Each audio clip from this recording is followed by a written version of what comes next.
ሙሉ ብርሃን ኃይሌ ይባላለሁ። ከትግራይ ዲሞክራቲክ ፓርቲ ነው የመጣው። እኛ እንደ ፖለቲካ ፓርቲ በፓርቲ ደረጃ እንደ ትግራይ ዲሞክራሲያዊ ፓርቲ ችግሩ አሉን ያልተፈቱ መፈታት ያለባቸው ችግሮች አሉ ብለ ያምናል። እነዛ ችግሮች ለመፍታትም ነው የሚታገለው እና እነዛ ችግሮች መፈታት አለባቸው ብሎ የሚያምን በሀሳብ የበላይነትና በድርድር በፖለቲካው መፍትሄ በምክክር ነው ብሎ ያምናል።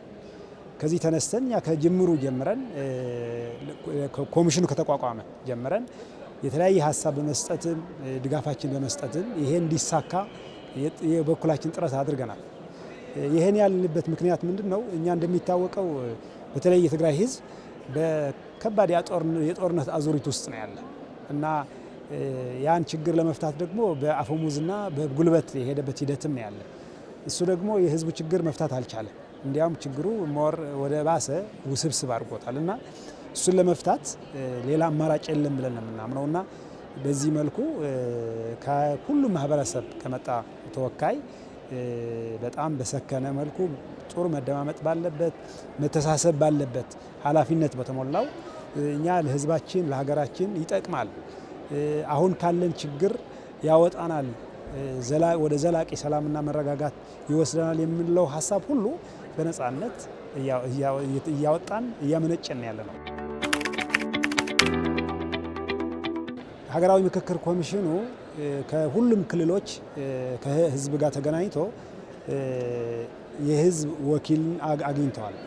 እኛ ያመንበት የትግራይ ልሂቃን ያሉበት ደግሞ ለህዝባችን ዘላቂ መፍትሄ ያመጣል የምንላቸው ከዚህ በፊት አጀንዳ ሰጥተናል።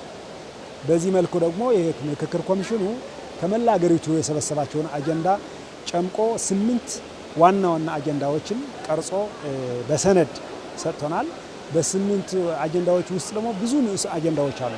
ኦልሞስት የሀገራችን ችግር ሙሉ የሚዳስሱ ብዙ የምንወያዩባቸው ከተወያየና ወደ መግባባት ከመጣን ደግሞ በትክክል በተለይ ይሄ ከዘር ፖለቲካ ተያይዞ የመጣ የተሸረሸረው የኢትዮጵያ አንድነት ወደ መሀል የሚያመጣ ኋላ ቀር የሆነ የፖለቲካ አስተሳሰብን የሚያስቀር የሀሳብ የበላይ ሀሳብ በተለይ በኃይል የሚወጣበትና የተሻለ ሀሳብ ከችግር ሊያወጣን የሚችል ነገር ከዚህ እንደ ግብአት እናገኛለን።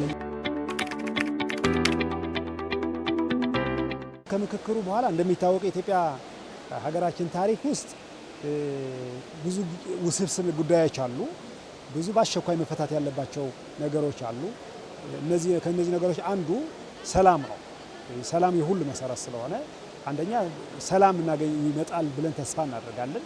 ሁለተኛ ደግሞ ከዚህ ከፖለቲካ እሳቤ የተነሳ በህዝቦች መካከል የተፈጠረው ማህበራዊ ትስስር አንድነት ይመጣል የሚል እምነትም አለ።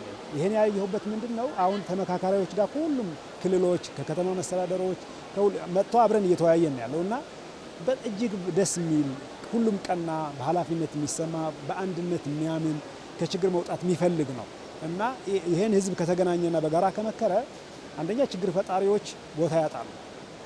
ስለዚህ ተመሳሳይ ችግሮች ነው ያሉን። በተመሳሳይ ችግሮች ደግሞ በጋራ ነው የምንፈታቸው። ስለዚህ ይሄን ደግሞ ይሄ እድል ሰጥቶናል። ስለዚህ ይሄን እድል በአግባብ ከተጠቀምን አንደኛ ሰላም እና በፍጥነት ሰላም ይመጣል የሚል እምነት አለኝ። የነበረው ማህበራዊ ትስስሩም ይመጣል።